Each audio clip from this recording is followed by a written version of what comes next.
Assalamualaikum warahmatullahi wabarakatuh. Perkenalkan, nama saya Irfan Kurniawan dari Manajemen Perbankan MJ403.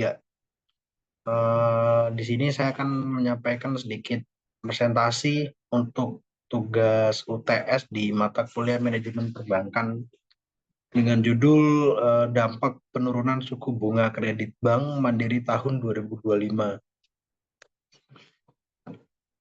Lalu kita masuk ke pendahuluan. Pada tahun 2022, Direktur Utama Bank Mandiri (BMRI), yaitu Darmawan Junaidi, mengatakan penurunan suku bunga dirasakan oleh pengajuan kredit baru. PT Bank Mandiri atau BMRI telah menurunkan suku bunga kredit sejak Bank Indonesia melakukan penyesuaian suku bunga acuan. Lalu bagaimana di tahun 2025? Pada tahun 2025, Bank Indonesia melakukan penyesuaian terhadap suku bunga acuan atau BI rate sebagai bagian dari upaya untuk mendorong pertumbuhan ekonomi nasional. Sebagai respons, Bank Mandiri menyesuaikan suku bunga kreditnya. Lalu apa saja dampak penurunan suku bunga kredit?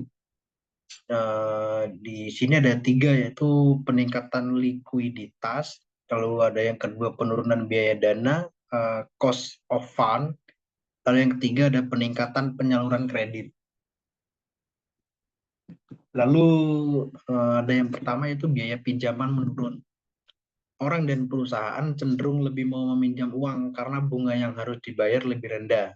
Ia meningkatkan aktivitas ekonomi dan peredaran uang di pasar. Bank lebih aktif menyalurkan kredit dengan bunga yang lebih rendah. Ya, lalu bank mendorong lebih banyak penyaluran kredit karena harapannya permintaan kredit akan naik. Dana yang sebelumnya diam di bank mulai berputar di sektor real. Lalu yang ketiga ada investor berpindah ke instrumen non-deposito. Suku bunga simpanan yang lebih rendah membuat investor atau deposan mencari alternatif investasi yang lebih produktif, seperti saham atau properti. Ini juga menyebabkan dana mengalir ke sektor-sektor tersebut. Seperti peningkatan likuiditas, itu akibatnya ada lebih banyak dana tersedia untuk aktivitas produktif. Lalu yang kedua ada peningkatan konsumsi dan investasi. Lalu yang ketiga ada percepatan pertumbuhan ekonomi.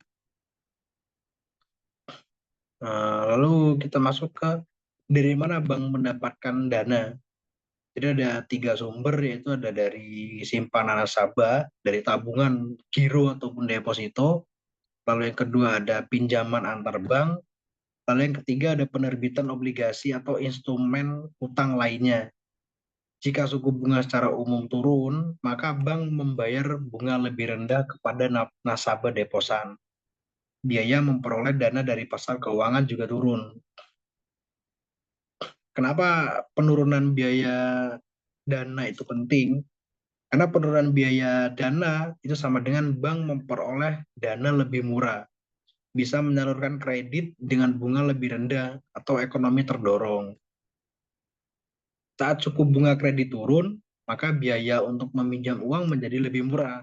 Hal ini akan mendorong satu, individu lebih berani mengambil pinjaman untuk keperluan konsumsi, misalnya KPR, lalu ada kredit kendaraan atau pinjaman multiguna. Lalu yang kedua ada si pelaku usaha lebih terdorong untuk mengajukan pinjaman modal kerja atau investasi karena cicilan yang harus dibayar lebih ringan. Lalu ada peningkatan penyaluran kredit. Bagaimana dampak lanjutannya? Contoh usaha kecil menengah ya, UMKM bisa tumbuh karena mendapat akses pembiayaan lebih mudah dan murah. Lalu ada proyek-proyek investasi lebih banyak dijalankan karena pembiayaan lebih terjangkau. Lalu yang ketiga, konsumsi rumah tangga meningkat karena masyarakat lebih mudah mengakses pinjaman konsumtif. Jadi kesimpulannya, berdasarkan papan di atas, kami menyimpulkan penurunan suku bunga kredit oleh Bank Mandiri sebagai respons terhadap kebijakan BI memiliki dampak positif terhadap likuiditas, biaya dana, dan penyaluran kredit. Langkah ini diharapkan dapat mendukung pertumbuhan ekonomi nasional dengan meningkatkan akses pembiayaan bagi sektor-sektor produktif. Namun, perlu diingat bahwa efektivitas kebijakan ini juga dipengaruhi oleh faktor-faktor lain seperti kondisi ekonomi global dan domestik, serta respons dari sektor real terhadap perubahan suku bunga. Baik, hanya itu yang dapat saya sampaikan. Semoga bermanfaat. Terima kasih.